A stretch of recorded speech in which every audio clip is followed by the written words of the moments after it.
Hello everyone, good morning. আশা করি তোমরা সবাই অনেক ভালো আছো, সুস্থ আছো। আমরাও কিন্তু অনেক ভালো আছি। আর আমার আরেকটা নতুন ব্লগে তোমাদের সবাইকে ওয়েলকাম জানাই। আই হোপ আজকের ভিডিওটা তোমাদের সবার ভালো লাগবে, তাই সবাইকে অনুরোধ করছি আমার পুরো ভিডিও দেখার। এখন বাজে সকাল 7টা। তো আজকে আমি সকাল 7টার থেকে আমার ব্লগটা শুরু করছি, কারণ কালকে রাত্রে ঘুমোতে ঘুমোতে অনেকটাই রাত হয়ে গেছিলো, উঠতেও দেরি হয়ে গেছে আমার। সকাল যে হয়ে গেছে কখন আজকে কিচ্ছু টের পাইনি আমি, মানে এক ঘুমে সকাল হয় না এমন যে সারা রাতে কিচ্ছু টের পাওয়া যায় না, অমন হয়েছে। কারণ সারাদিনে আমি একটু রেস্ট পাই না, মানে দুপুরবেলা যে একটু বিশ্রাম করব সেই সময়টাও পাই না।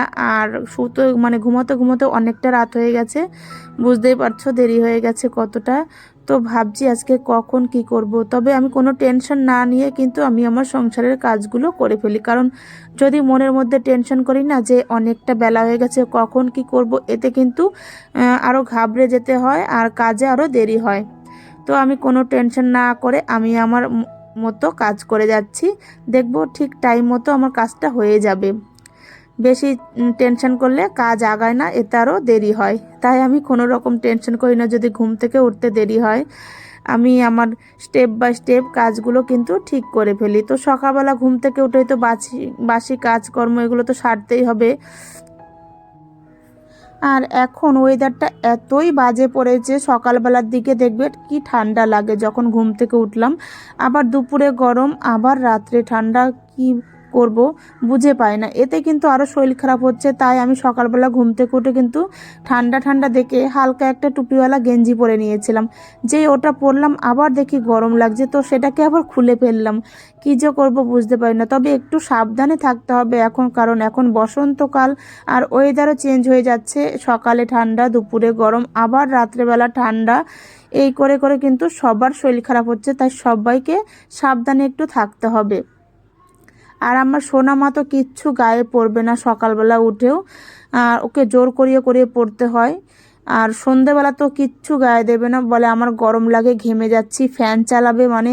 আর রাত্রেবেলা যখন ঘুমাবে তখনও কিছু গায়ে দেবে না। যতবার ওকে চাদর গায়ে দিয়ে দিই ততবার ও ফেলে দেয়, কারণ এখন তো ব্ল্যাঙ্কেট কাঁচা হয়ে গেছে, সোয়েটারও মানে হাফ কাঁচা হয়ে গেছে আমার। মানে কিভাবে আমি ঘরটা ফাঁকা করব সেটাই ভাবছি, মানে সোয়েটার ব্ল্যাঙ্কেট এগুলো কবে তুলবো। তো তাড়াহুড়ো করে কিন্তু সমস্ত কিছু আমার কাছাকাছি করে তোলাও হয়ে গেছে হাফ, সেটা তোমাদের সঙ্গে শেয়ার করা হয়ে ওঠেনি আমার।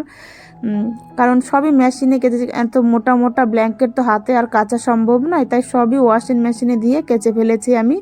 এখন শুধু ভাঁজ করে করে তোলার পালা। আবার সেই 1 বছরের জন্য, 1 বছর না, হ্যাঁ 1 বছরের জন্য তুলে রাখতে হবে, আবার সামনে বছর আবার নামাতে হবে। তো যাই হোক, এদিকে বাসি কাজকর্ম কিন্তু টুকটুক করে আমি করে নিচ্ছি। তোমাদের সঙ্গে গল্প করতে করতে অনেক কাজই হয়ে গেল আমার। আর কালকে রাত্রে বাসনটা আর মেজে রাখতে পারিনি, বললাম না অনেকটা রাত হয়ে গেছে ঘুমোতে ঘুমোতে, তখন আর ইচ্ছে করছিল না, যে খেতে খেতে অনেকটাই রাত হয়ে গেছিলো, তাই আর বাসনগুলো মাজা হয়ে ওঠেনি, রেখেই দিয়েছিলাম।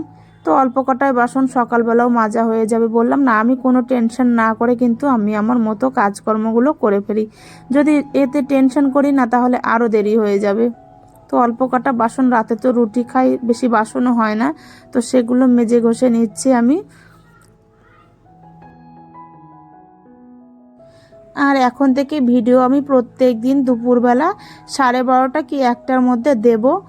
তোমরা সবাই দেখো প্লিজ। এখন থেকে আর রাত্রে বেলায় ভিডিও দেব না, কারণ আমার একটু প্রবলেম হচ্ছে, তাই আমি ভেবেছি এখন থেকে দুপুরবেলা 12:30 কিংবা 1টার মধ্যে ভিডিওটা দেবো। কিন্তু আজ 12টার মধ্যে দিলে ভালো হয়, কিন্তু আজকের ভিডিওটা এডিট করতে আমার একটু দেরি হয়ে গেল, তাই আর টাইম মতো দেওয়া হয়ে ওঠেনি। আর একটু কাজও ছিল বাড়িতে, তাই আজকে আর টাইম মতো হলো না। সামনের দিন থেকে টাইম করে ভিডিও দিয়ে দেবো। ভিডিও এডিট করাও কিন্তু অনেকটাই সময় লেগে যায়, আর ঠিক মতো ভিডিও এডিট না করলে কিন্তু ভিডিওটা দেখতেও ভালো লাগে না।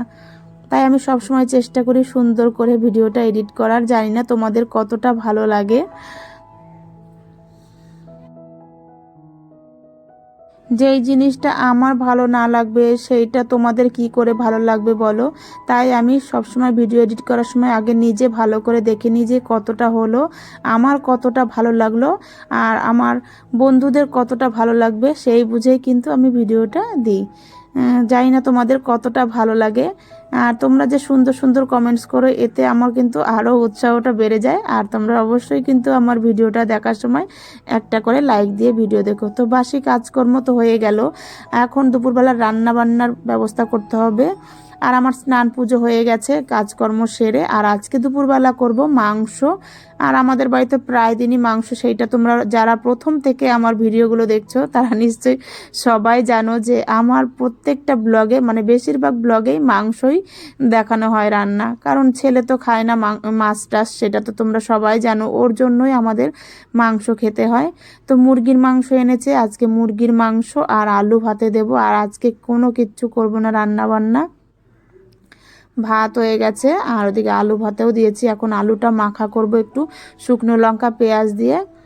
খেতে কিন্তু ভালোই লাগে, আলু মাখা হলে আমার আর কোনো কিচ্ছু লাগে না। এদিকে মাংসটাও হয়ে গেল, মাংসটা হালকা ঝোল রেখেছি আজকে, কারণ আজকে আর তো অন্য কিছু নেই, শুধু আলু ভাতে আর মাংস করলাম, মানে আলু মাখা আর মাংস, তার জন্য একটুখানি হালকা ঝোল রেখেছি। আর এদিকে শুকনো লঙ্কা আর পেঁয়াজটা ভেজে আলুটা মাখা করে নেব,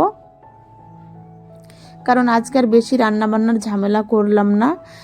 কারণ বিকেলবেলা একটু ভাবছি মেলায় যাব, আমাদের এখানে মেলা হচ্ছে, কীর্তনের মেলা, তো সেখানে যাব।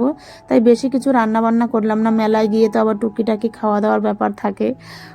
তার জন্য মাংস আর আলু ভাতেটাই করে রাখলাম আজকে।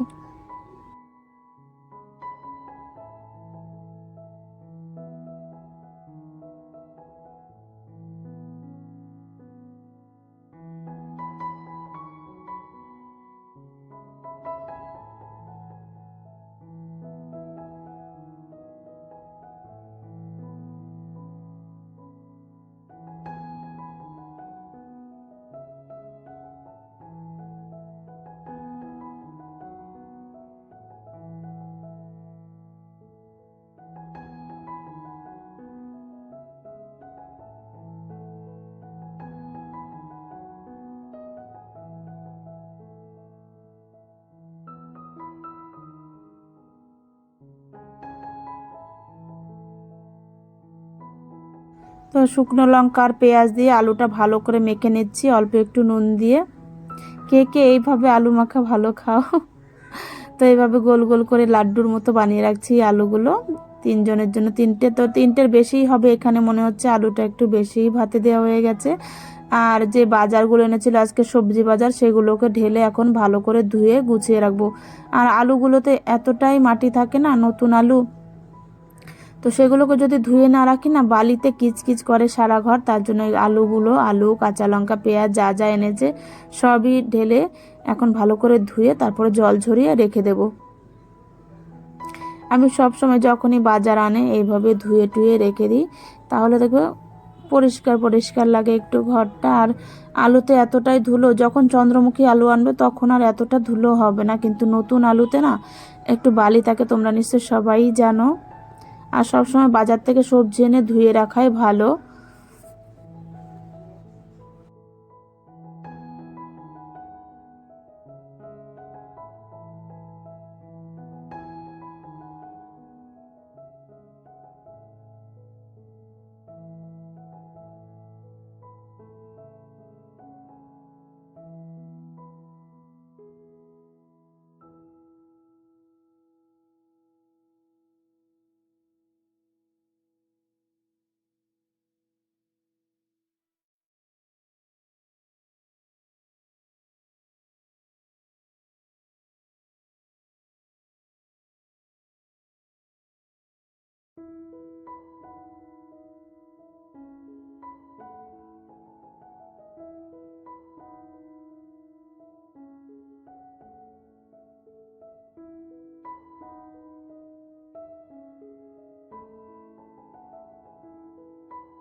আর আমাদের ঘরটা এতটাই ঠান্ডা লাগে না, তার জন্য আবার একটা হালকা স্টোল গায়ে দিয়ে নিলাম। কিন্তু যখন বাইরে যাই তখন আবার গরম লাগে। কালকে যেমন সোনামাকে আমি ঘরে এত ঠান্ডা লাগছে, স্কুলে যাব যখন সোয়েটার পরিয়ে নিয়ে গেলাম।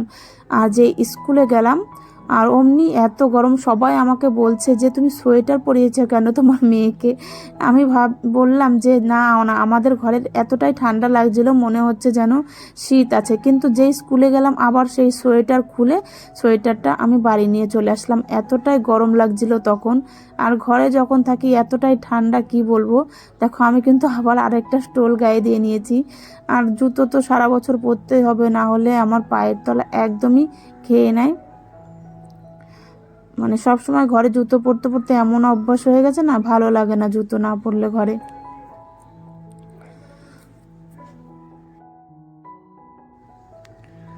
আর দুপুরবেলা খাওয়া দাওয়ার পর সন্ধেবেলা সন্ধে টন্ধে দিয়ে সোনামাকে একটু দুধ খাইয়ে নিচ্ছি, দুধ আর বিস্কুট। তো আমি এদিকে রেডি হয়ে গেছি মেলায় যাব বলে। দেখো কেমন লাগছে এই কালো ড্রেসটা পরে। তো মেলায় এসেই যদি ফুচকা না খাই তাহলে কিন্তু একদমই ভালো লাগে না। তাই মেলায় প্রথমে এসে আমি আগে ফুচকা দিয়েই শুরু করলাম, কারণ ফুচকা আমার সব থেকে ফেভারিট একটা খাবার। ফুচকা খেলে মনে হয় আমার সমস্ত কিছু খাওয়া হয়ে গেল মেলায়। আর অন্য কিছু খাওয়াও বা না খাওয়াও, কিন্তু ফুচকাটা খেতেই হবে আমার। আর সোনামা দেখো এদিকে ফুচকা টুচকা খেয়ে একটু নাগরদোলায় চললো, তারপরে একটু পকোড়াও খেয়ে নিলাম, তারপরে টেম্পোলিংয়ে একটু লাফিয়ে যাবে। ও কি আরে পারে এই বড়দের সঙ্গে? ওরা যেইভাবে লাফাচ্ছে ও উঠতেই পারছে না, মানে একদম শুয়ে পড়ছে টেম্পোলিংয়ের মধ্যে।